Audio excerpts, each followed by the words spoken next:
નમસ્કાર દોસ્તો, કેમ છો? આજે મસ્ત મજાની વાર્તા લઈને હું ઉર્વિશ તમારી સમક્ષ આવી ગયો છું.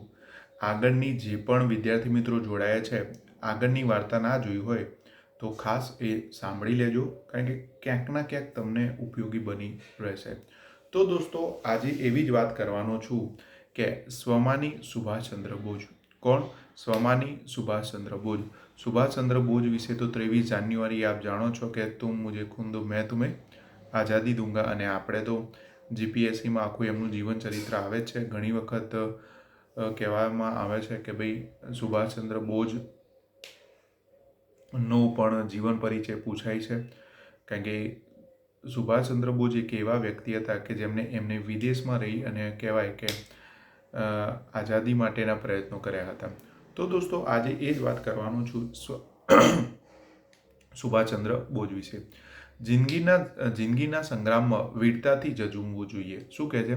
જિંદગીના સંગ્રામમાં વીરતાથી જજુમવું જોઈએ. એટલે કે આપણે કોઈ પણ પરિસ્થિતિ આવે, સમજો કે એક રસ્તો બંધ થાય છે તો બીજો રસ્તો ખુલે જ છે. ઈશ્વર એવું નથી કે તમારા માટે બધા દ્વાર બંધ કરી દે છે. તો દોસ્તો, ખાસ વાત કરું તો કે આજનો મસ્ત મજાનો સુવિચાર છે, સ્વમાન અને સચ્ચાઈના ભોગે કશું ના કરવું. સ્વમાન અને સચ્ચાઈના ભોગે કશું ના કરવું. સ્વદેશની ભલાઈના ભોગે કશું ના કરવું. શું કહે છે? સ્વદેશની ભલાઈના ભોગે કશું ના કરવું. સુભાષચંદ્ર બોઝ કહેવાય કે કલકત્તાની એક રેસિડેન્સ કોલેજમાં અભ્યાસ કરતા હતા. અને એ રેસિડેન્સ કોલેજમાં દોસ્તો અભ્યાસ કરતા હતા તો એ સમયગાળામાં કહેવાય કે બધા જ પ્રોફેસરો ગોરાઓ હતા, અંગ્રેજો હતા.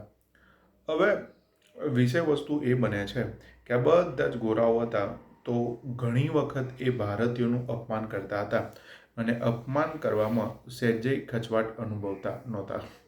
કંઈ પણ થાય તો બસ ભારતીયોનું અપમાન કરે, એમના ઉપર અત્યાચાર ગુજારે, કંઈક ના કંઈક એમના ફોલ્ટ કાઢે, એવું કરતા હતા.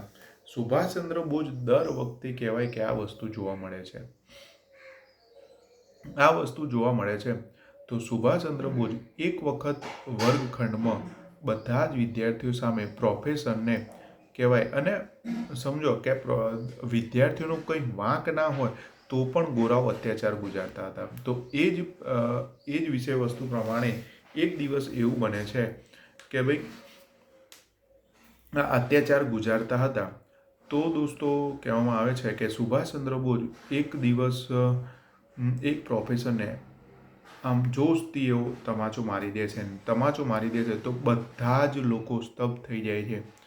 અને કહેવાય કે એ દિવસે સુભાષચંદ્ર બોઝને એ કોલેજમાંથી કાઢી મૂકવામાં આવે છે. પરંતુ ત્યારબાદ કોઈ પણ ગોરો પ્રોફેસર, અંગ્રેજ પ્રોફેસર એ કહેવાય કે એક પણ ભારતીયો સાથે અપમાનજનક વાત કરતો નથી, અને અપમાન ના નજરે પણ કોઈ જોતું નથી કે એમની સાથે સ્વમાનભેર વાત કરે છે. અને એટલા જ માટે કહેવાય છે નેતાજી સુભાષચંદ્ર બોઝ. અને નેતાજી સુભાષચંદ્ર બોઝ આપણે જોઈએ તો ઘણું ખરું એવું જીવન જીવ્યા છે કે જે આપણે હંમેશા પ્રેરણાદાયક અને કહેવાય કે સફળતા માટે આપણને હંમેશા પ્રેરણા આપે.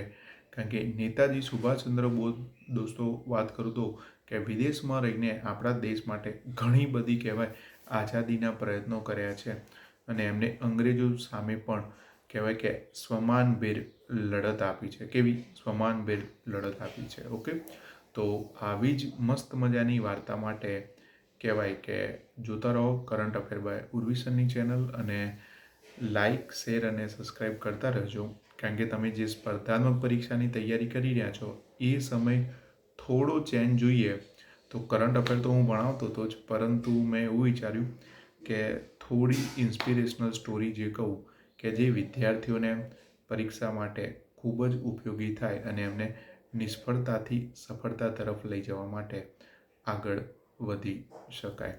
તો આવી જ વાર્તાઓ માટે કહેવાય કે મારી ચેનલને લાઇક, શેર અને સબસ્ક્રાઈબ કરજો. અને જે પણ મિત્રો સ્પર્ધાત્મક પરીક્ષાની તૈયારી કરી રહ્યા છે, ખાસ અચૂક જોજો, જે તમને ખૂબ જ ઉપયોગી થઈ શકે. ઓકે. તો નેક્સ્ટ સ્ટોરીમાં મળીએ છીએ. ત્યાં સુધી રજા લઉં છું. જય હિન્દ, જય ભારત.